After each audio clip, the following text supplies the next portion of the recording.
Okay, I know more people will join us. We're toggling from one session to the next. Thank you all for being here with us. I'm delighted to have Professor Beckwith talk with us about politics and democracy in 2020. As a housekeeping matter, I just want everyone to remember to stay on mute. And also, if you have questions, feel free to put them in the chat. I believe Professor Beckwith will leave some time at the end for questions. And then thank you all. I should also say, since this is one of our last sessions of the day, thank you all for being present for SJI's 10th anniversary event. It has been a full day and a half, and I am grateful to the community that holds us up. So thank you. Professor Beckwith. Thanks so much, Professor Bell Hardaway. It's lovely to be here. I want to thank the Social Justice Institute. I want to thank Tanya Kaiser for her help in getting me organized. And also I just want to thank Rhonda Williams, who was the founding director of the Social Justice Institute. I wanted to talk to you today about democracy and social justice in hard times. And so I'm going to talk about democracy and how I conceive of that. And then I'm going to talk a little bit about three major contexts, so to speak, that may create hard times, and then mention what I think the consequences are for democracy. So bear with me. I hope that you'll find this interesting. So I want to start again by defining democracy, and I want to think about democracy as both a method of decision making, but also as an outcome. And so this involves both process and substance.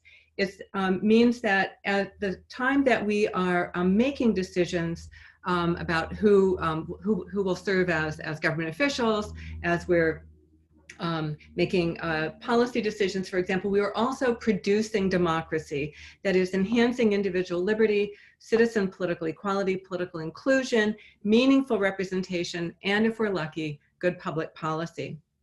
So I will just make a few brief mentions here. First of all, democracy involves the state and the government. It's not free floating. So when we think about elections, when we think about politics and democracy, we're thinking with specific reference to the state and to the government. So the political institutions, the realm of authoritative coercive institutions in our democracy, but also then those who fill the positions of authority who have been elected or appointed to do so. Secondly, democracy requires rule of law.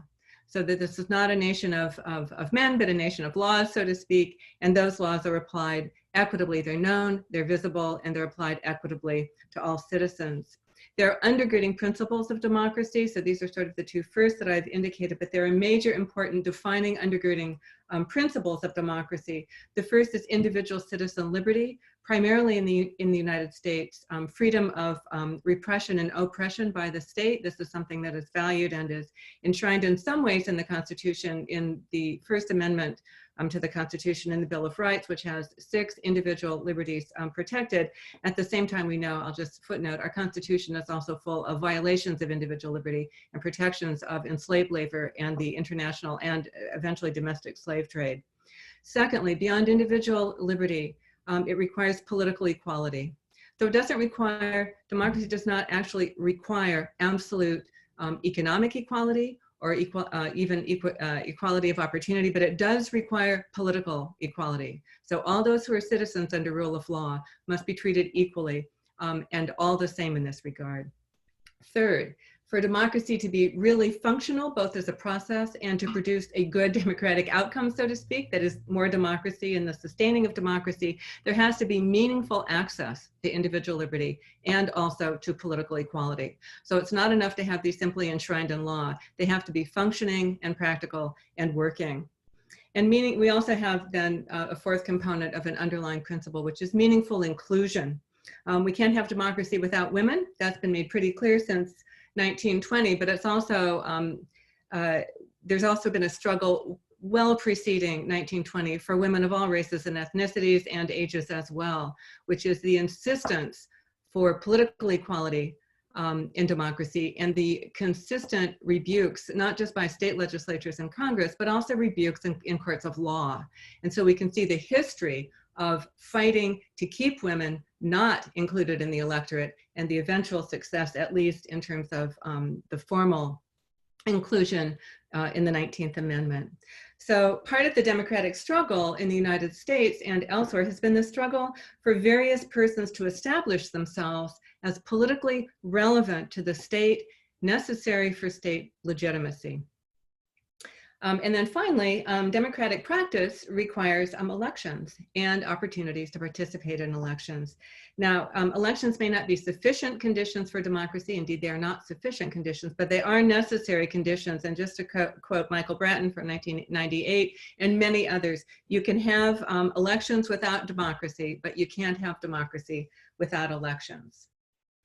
So there's sort of the groundwork for thinking about democracy, very simplistically put. For that, I apologize. I really want to be able to have us have a discussion. So I'm moving as fast as I can and talking as fast as I can.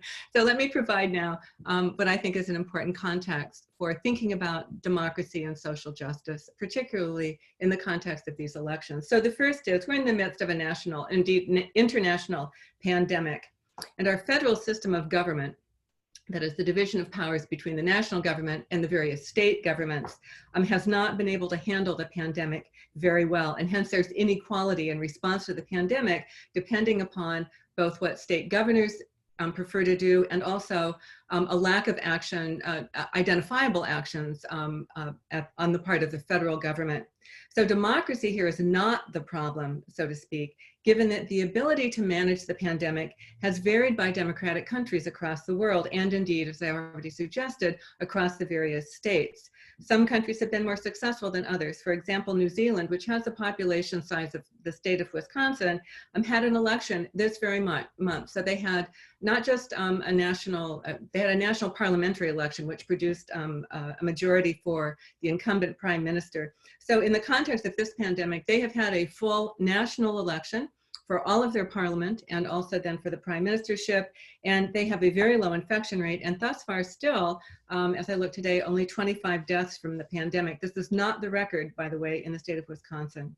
So that's the first. The pandemic is not something that can't be managed by democracy, but our federal system and inaction on the part of the federal government by choice has created inequity across the state, so to speak, and across the nation in terms of response to the pandemic. And that has had some impact on how we are understanding the unfolding of the election. I will remind us that other countries have elections during hard times, New Zealand being the most recent. Secondly, we're in a period of high polarization between the two major political parties. Matt Grossman and David Hopkins, in their book, Asymmetric Politics, argue that the Republican Party and its constituents are driven primarily by conservative ideology and by ideological consistency. And so this is how the Republican Party primarily, although not exclusively, but primarily, Grossman and Hopkins argue, speak to their supporters and the persons that they hope will become their supporters. On the other hand, the Democratic Party and its constituents are driven by something different. They're driven by public policies that address the needs and concerns of the diversity of group interests and groups that constitute the party. And so what this means then is that the two parties don't speak to each other in common terms or around common concerns. And this makes policymaking extremely difficult, and it makes consensus and compromise similarly nearly impossible, given that the two parties are actually speaking two different languages in two different sets of concerns. So that is the second context in which this election is unfolding. The third, which those of you who may have heard Professor Fraga's lecture this week on voter turnout and racial and ethnic diversity, I'll just underscore what political scientists have long known, which is that we are in the midst of changing demographics that have major consequences for contemporary politics. So let me just say a few things about what these are to remind you, although these will be familiar to many of you. First of all, women are more numerous and more participatory in the national electorate than are men. And so this gives women a huge impact on electoral outcome. There are simply more women in the electorate in terms of absolute numbers, and those larger absolute numbers of women turn out at a higher rate, a higher percentage rate than do men. And this is true for women in every politically relevant race and ethnic group in the United States. Since 1980, women have been consistently more likely than men to turn out in presidential elections, And this has an impact on vote choice. Since 1980, men have been more likely than women to vote for Republican presidential candidates. And more on that in a little bit. The percentage of voters in the national electorate who self-identify as white has been declining. Bernard Fraga, for example, estimates that 66% of the eligible electorate identifies as white. Latinx voters constitute 13.6% of the electorate. Black voters constitute 13.5% of the electorate. So we're not talking about population distribution here right now. This is presence in the electorate, those who are eligible to register and to vote. And then finally, Asian American voters, self-identified, constitute about 5% of the US electorate. These figures are more or less, however, consistent with the representation of Blacks and Asian Americans in the population, but underestimate or do not match or is less than the case for the proportion of Latinx persons in the population. And to that end, I have just a really brief table that I hope I'll be able to show you. So let's see if I can manage to do this.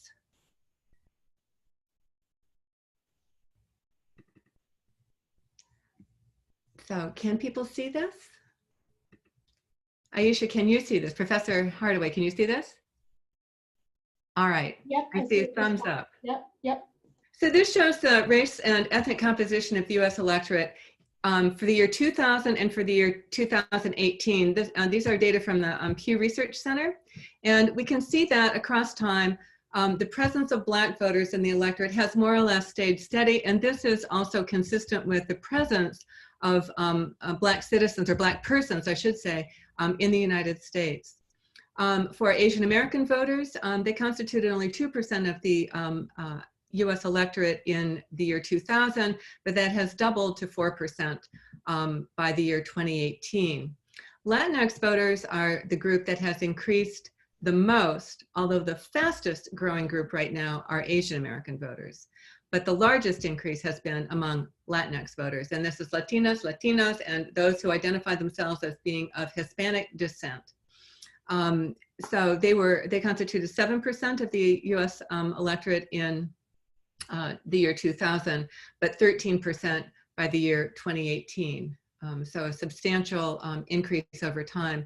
White voters constitute about 2/3 of the US electorate in 2018, and that's a decline of about 9% across time. So this is what this looks like, and this is a change. And this would be of no consequence to us, except that the distribution among these groups of vote choice and vote turnout differs. And that's what has an impact on the elections and electoral outcome.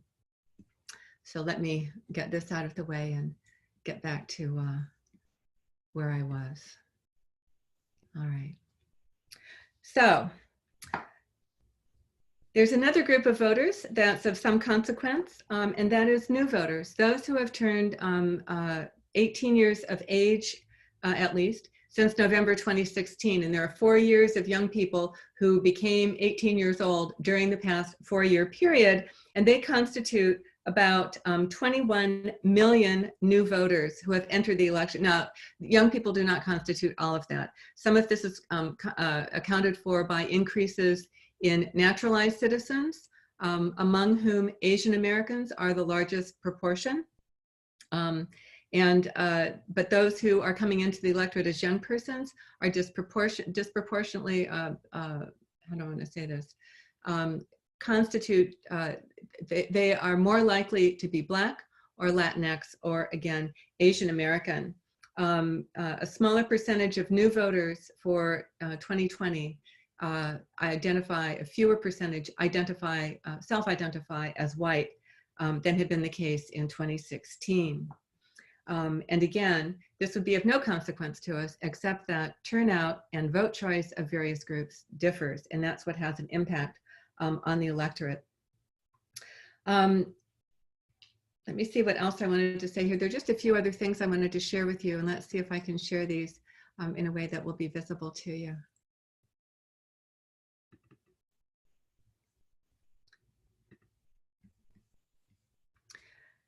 So aside from self-identified whites, and by self-identified, I mean in national surveys or in the census, when a person is asked about his or her race or ethnicity, this is what they say. So it's not imputed from any other source. It's not identified by last names. It's not identified by photographs, for example. It's how people claim, it's the identity that people claim, so to speak. So this is from the Pew Foundation, and I hope that you can see this in a way that's meaningful. All major racial and ethnic voter groups, as this suggests, are Democratic Party leaners. And what I want to say here is that there are two things in regard to leaning. The first is that they are more likely to identify, a larger percentage of them identify with the Democratic Party than they identify with the Republican Party. And so this means that there is a Democratic Party advantage among Black voters, Latinx voters, and Asian American voters. And we can see, but not the case for white voters. And we can see what the data look like for example, from 1994 to 1918 to 19, for Black voters there on the screen. And then we can also see for Hispanic and Asian American voters, all of whom are US citizens, all of whom are in the eligible electorate. And we see that there are substantial differences in terms of party identification. This also maps to vote choice for those who turn out. I want to show you one more datum here, or set of data. Not all ethnic and racial groups turn out to vote at the same percentage or the same rate. I've already suggested, or I've already shared with you the data that show that since 1980, women have turned out at higher rates than men consistently across what has now been, the last 40 years. But this is not true for all groups. White turnout has declined slightly, and among those who self-identify as Black, turnout has pretty much held steady, but now is, by 2016, has been higher than was the case for white turnout. And then finally, for those who self-identify as Hispanic or as Asian American, their turnout is less than the case for Black voters, and also less than the case for eligible white voters. So all of these things matter for outcome terms. Vote choice and turnout have a capacity to make a difference. Low turnout among whites or among those who identify with the Democratic Party will have a different impact than low turnout among Blacks, for example, Black voters who might identify with the Democratic Party. Low turnout among Republicans, among white Republicans, will have an impact, or whites in general, white voters in general, will have an impact on outcome. So all of these things are crucial in understanding what is likely to happen in the election. So just a couple more comments, if you can bear with me. I want to just say a few things about race, ethnicity, and sex. And I think I've dropped a piece of paper that I might need to have. Now, here we go. All right, so I want to say the following. Women of all races, as I've already suggested, are more likely to identify with the Democratic Party and to vote for Democratic presidential candidates than are their male counterparts. But this does not mean that the majority of all women support the Democratic Party. It means that in comparison to their male counterparts, they're more likely to be Democratic. White women are more Democratic than their white male counterparts, but they are still more likely to vote for Republican candidates at the presidential level than they are to vote for the Democratic presidential candidates. Since 1952 through the year 2016, white women have given a majority of their votes to Republican presidential candidates. And what makes the aggregate picture look more Democratic for women is that in the aggregate, the high rate of support for Democratic candidates among Black women, Latinas, and Asian American women has made the difference. Now, no Democrat can win the presidency without a huge minority of the white female vote. But the Democratic candidates, with the exceptions of the years 1964 and 1996 have given their votes to the Republican candidate rather than to the Democratic candidate. Now, I hasten to add that this is not true nationwide, so to speak. In the aggregate, this is true for white women, but it is not true state by state. Keep in mind that votes for the president are actually votes for members of one's state electoral college delegation, and votes of white women, sometimes depending on the state, are in the majority for the Democratic candidate, but in the aggregate, that's not true. Now, comparing that to Black voters, for example, Black women in particular are highly supportive of the Democratic Party. They turn out at very, very high rates to vote. 98% of Black women in recent elections have reported voting for the Democratic presidential candidate, and they can have a major impact on electoral outcome.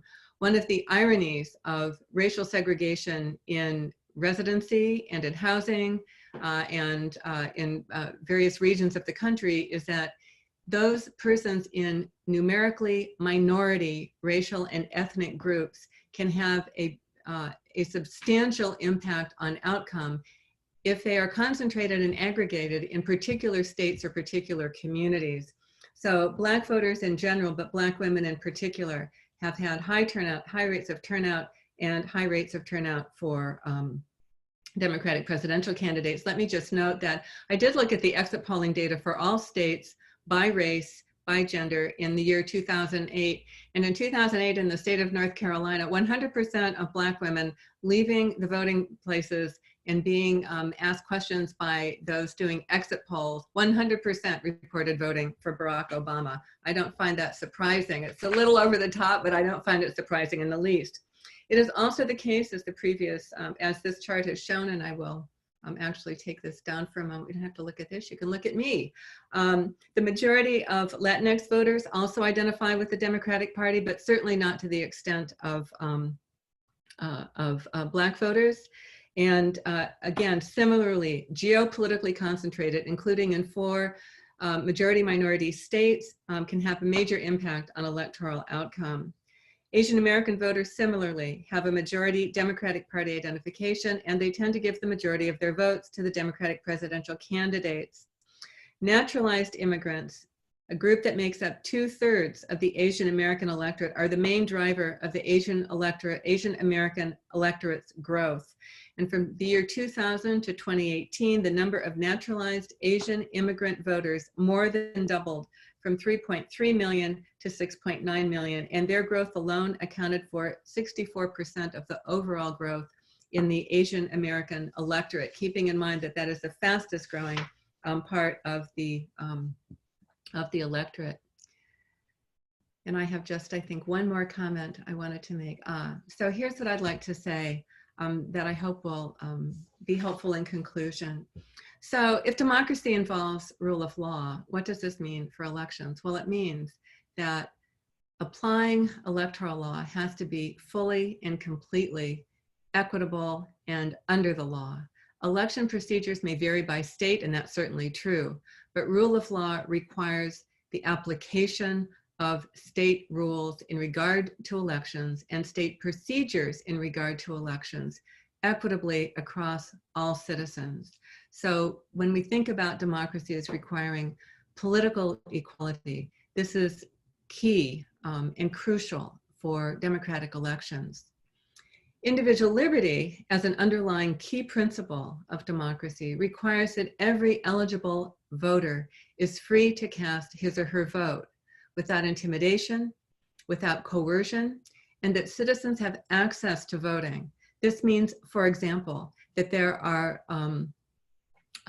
an adequate, at least adequate, number of polling places so that persons can come to vote, that those polling places are not far from population centers, so that getting to vote doesn't vary from person to person simply by the location of the polling place, that ballots are comprehensible to every voter, and that may mean that ballots have to be published in many relevant languages.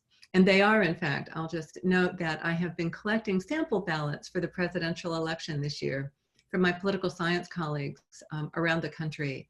And many ballots in other states, not only list the candidates and all of the requirements and all of the details and all of the levies and any state constitutional amendments, anything, are listed in other languages, not just Spanish, but in Vietnamese and Arabic, Chinese, and other languages, depending on the state and depending on the population concentration of particular language groups in the state electorate. Political equality also requires that every vote that is cast is counted and counted equally. And it also requires that the voting electorate reflects the citizen population.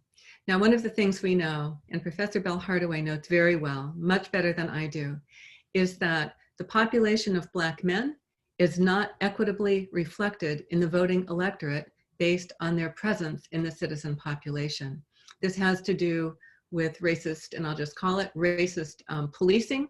It has to do with unjust, inequitable, and racist sentencing. And this deprives an entire group of persons who might otherwise be fully participatory voting citizens in the US. In addition, the principles of democracy require that all citizens have the opportunity to voice support for candidates. And I'll just mention briefly, this means that the voices of citizens who want to support candidates cannot be drowned out by a tsunami of campaign finance money that is not traceable, that is overwhelming, that is not regulated by the state.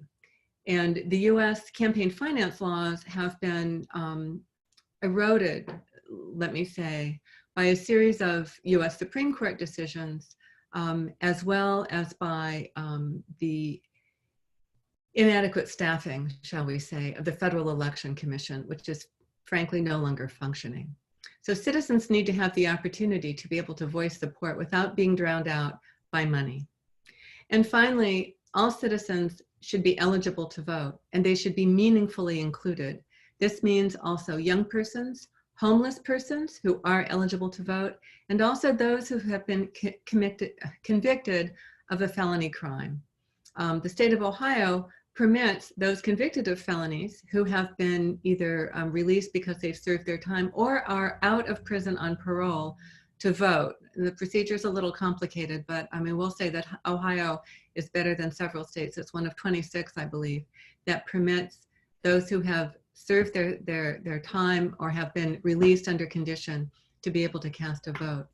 So on that happy note, if you don't mind, I will stop, and I will be happy to take questions.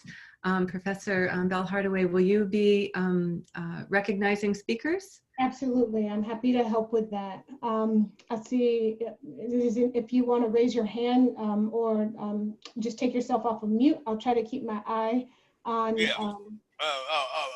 Professor Hardaway, I do have a question for Professor Beckwith. Give me the pre-trial people. There seems to be an issue about how we perceive democracy through rose-colored glasses, and also in terms of collateral sanctions, ex parte.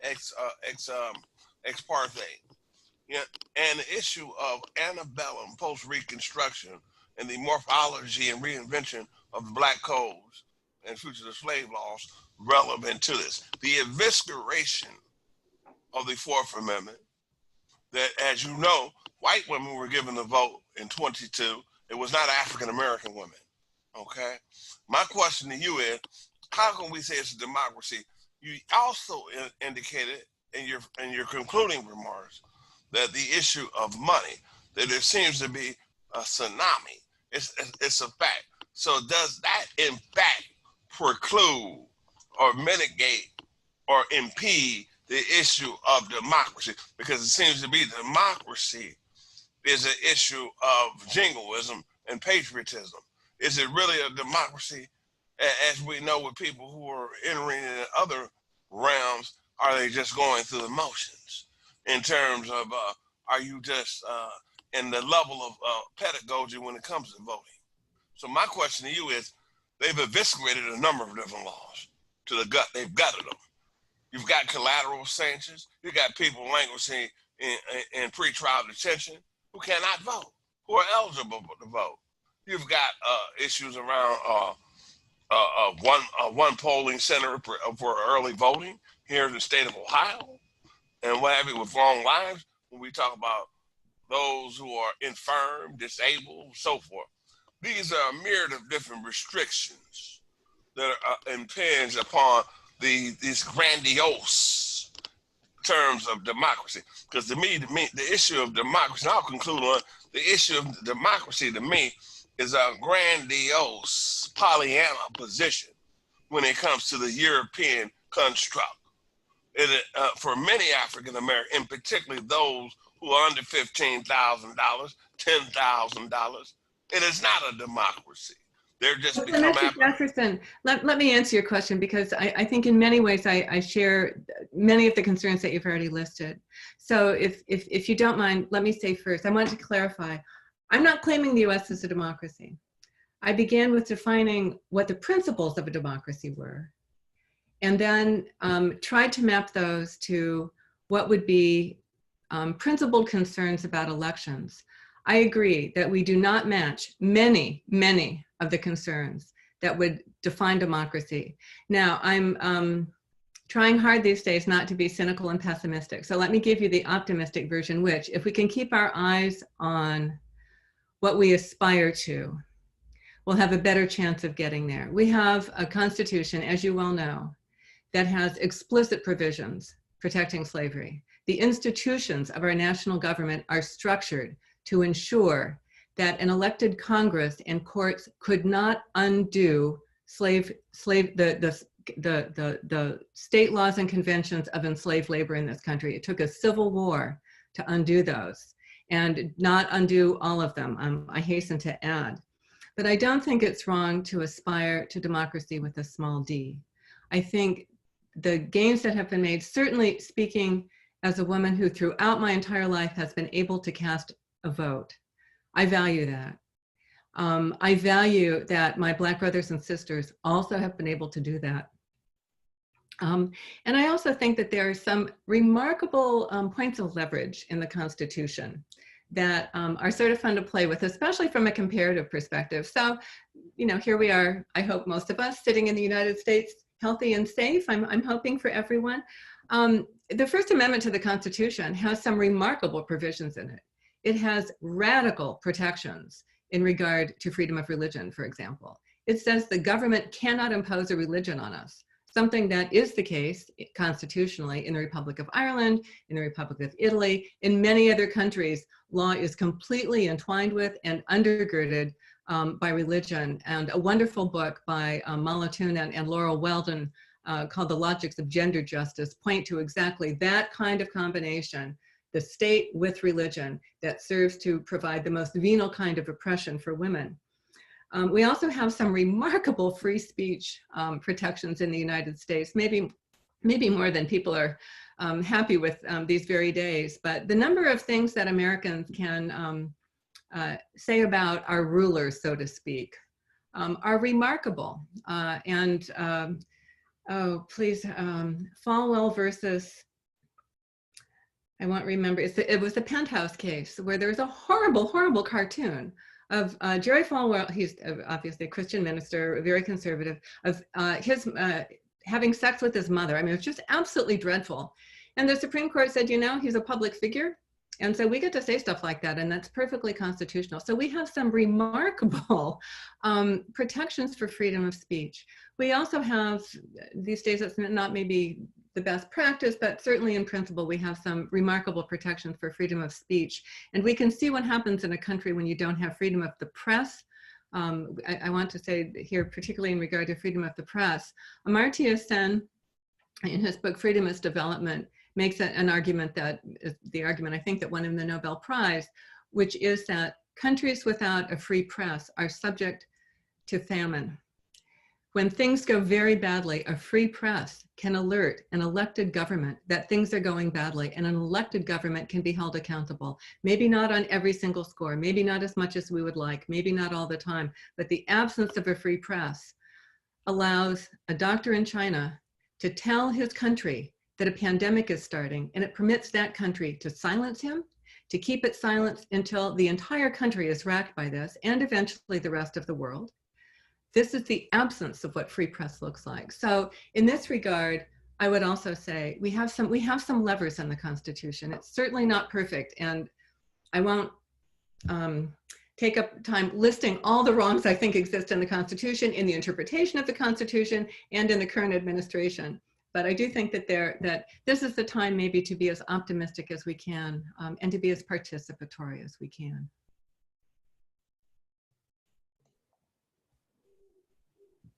James. And thank you, Mr. Jefferson, for that question. I do feel that is that a dichotomy of race? Okay, Mark, can we come back to that in 1 second after James gets to pose his question, if you don't mind? Okay, go ahead, James.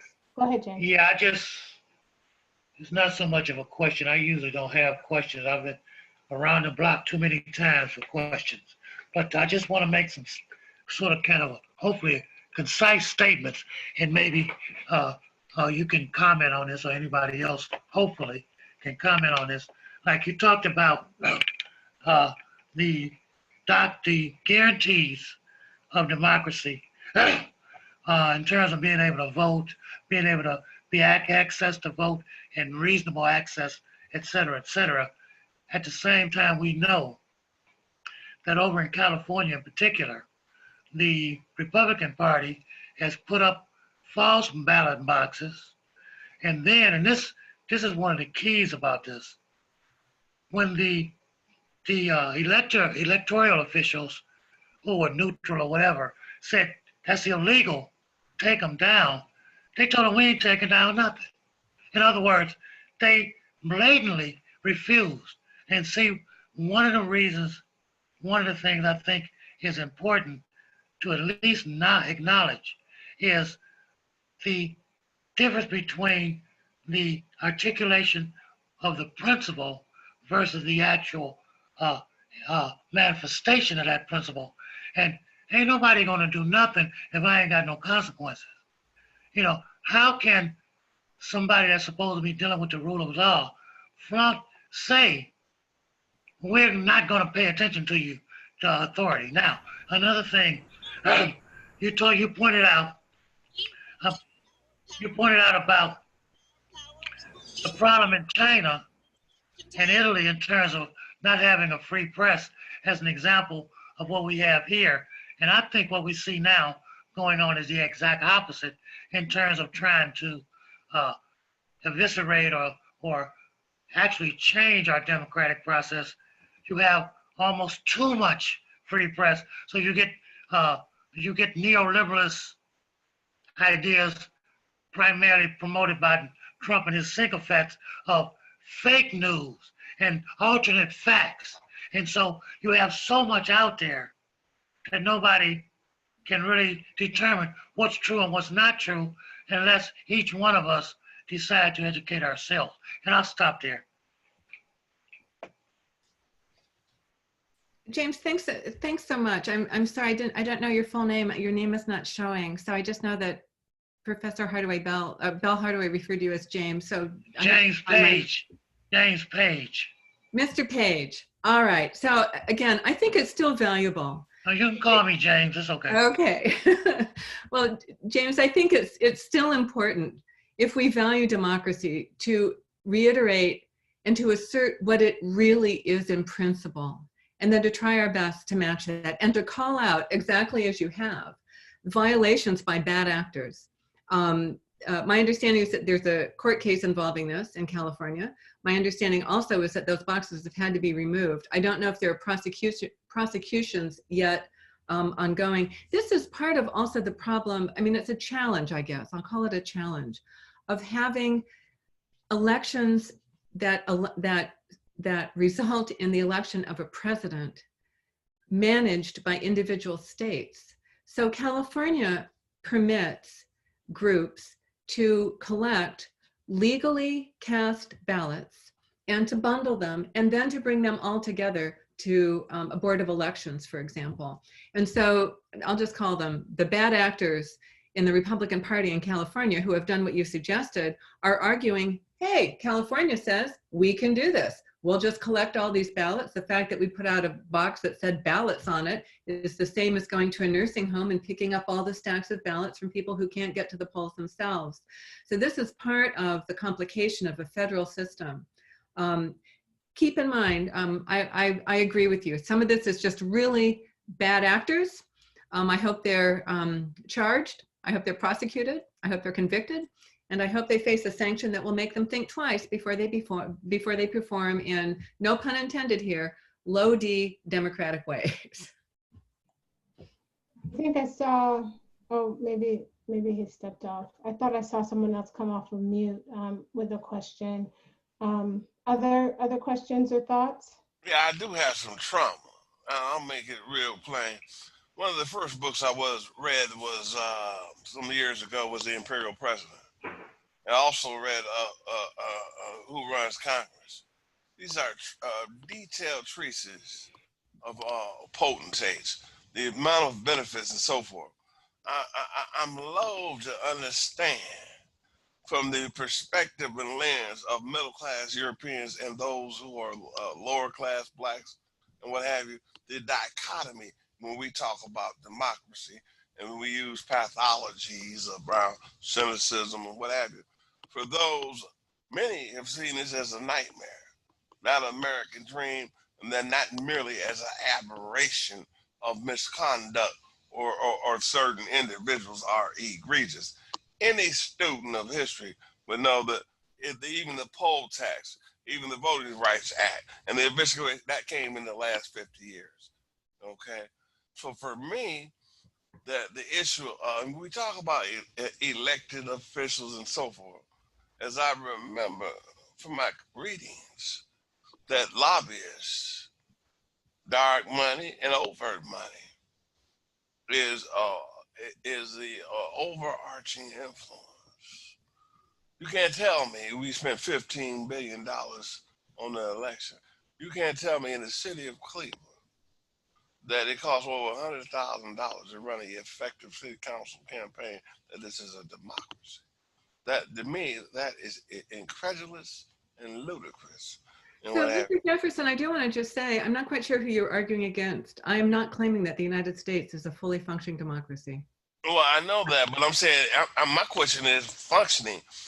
As I use the term, you said fully functioning democracy. I'm quite aware of what you said, but there seems to be a flux. When we talk about democracy going through the motions, and I want to be specific.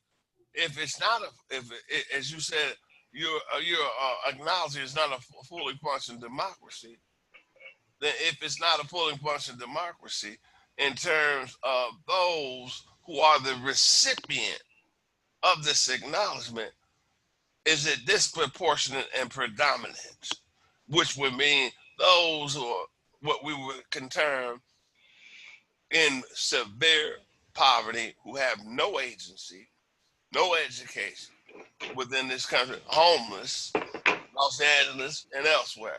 So to me, we're talking about fully functioning, that's a mitigating term. It seems to be not a fully functioning democracy, and I'll end on this note, for those who are middle class, that we can tweak this thing, that it's getting better. When in fact, some of the books I've read are over 60 years old, over 50 years old. These things are not new. These citations, these detailed, annotated bibliographies are not something that came about in the last 20 years. So my question is, who in fact is it not a fully functioning democracy? Do you understand what I'm saying? But because the term, to me, it depends on what demographic you're talking about. No, that's fair. That's fair. Absolutely understanding that there are some people who are completely alienated and disenfranchised from the process. Right? I hear you, Mr. Jefferson, for sure. And for them, whether it doesn't function at all. I think I understand your point. James, I see your hand again. Yes, in the affirmative. Yes. James? Yeah, I just want to piggyback on it. And I understand Ms. Beckwith that you don't You can agree call me necessarily. Karen, James. Okay, Karen, you don't necessarily agree that this is a fully functioning democracy. And what Mark is talking about, I want to try to say this again, concise. It's difficult to be concise in these kind of things. There's an author who sort of represents a lot of some of what we're talking about, including being part of the press until they ostracize him. You all may know him. His name is Chris Hedges.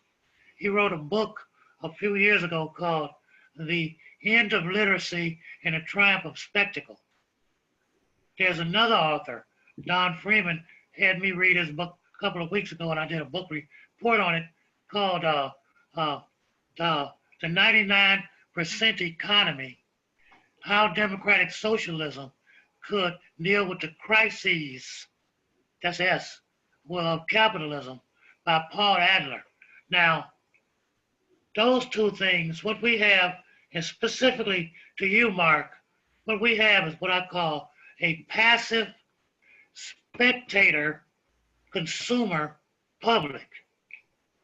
And what Adler tries to advocate, which goes to what you're talking about, Karen, to me, is how do we go from that, which has been intentional, over the last 120 years, to what Adler is talking about now.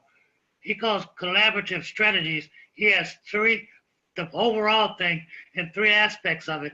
But the main thing is, how do we go from a passive spectator consumer population to an active, collaborative, participatory population?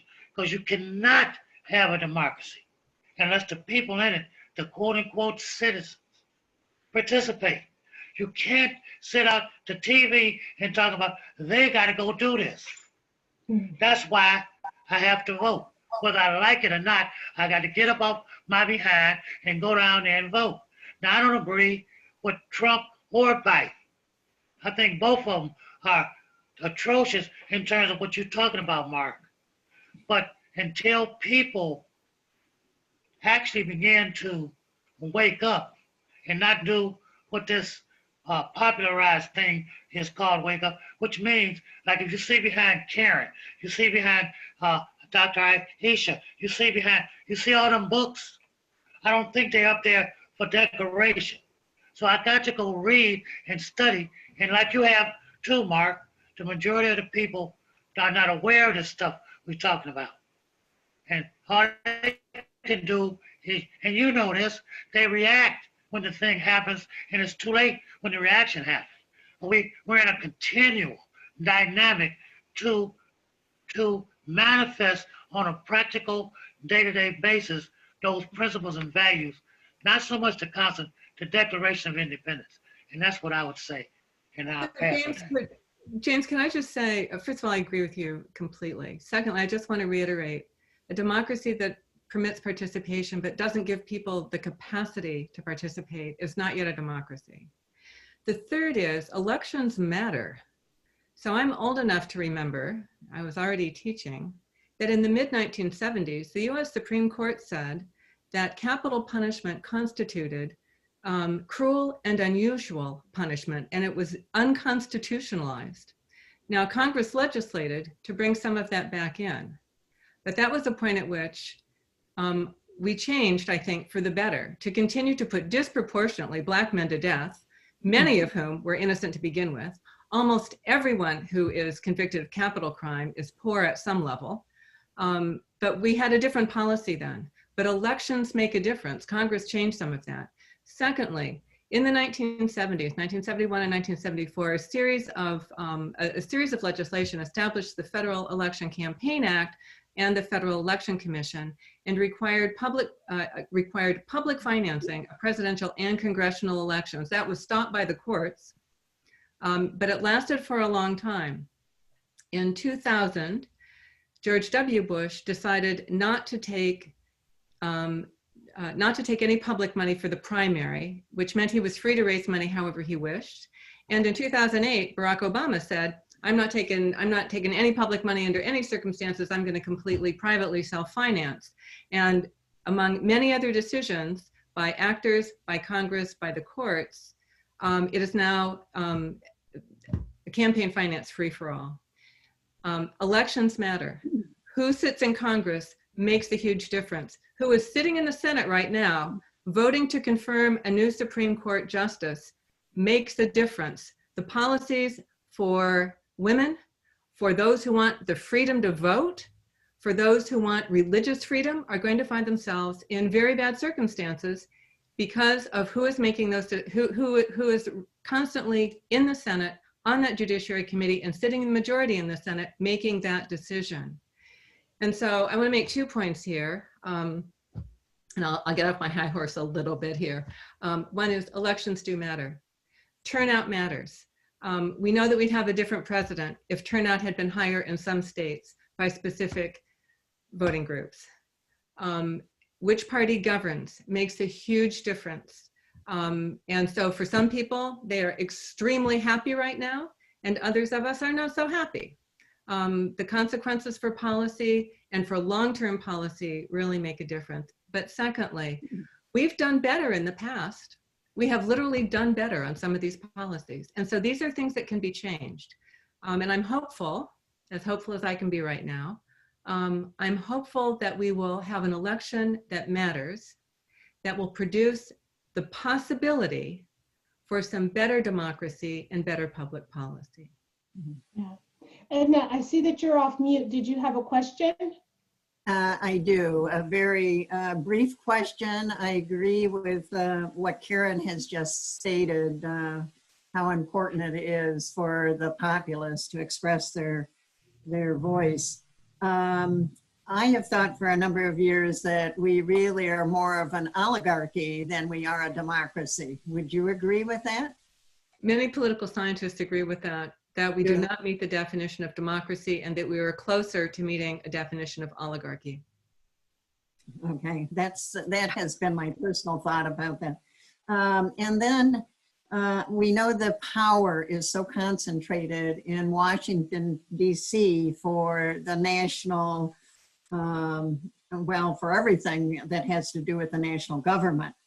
And if we want to clean up the swamp, and I remember that Trump actually ran on that phrase, and I do believe, you know, although we in our household could not tolerate him, we believe that some people actually thought he would go in there and make some changes and clean up.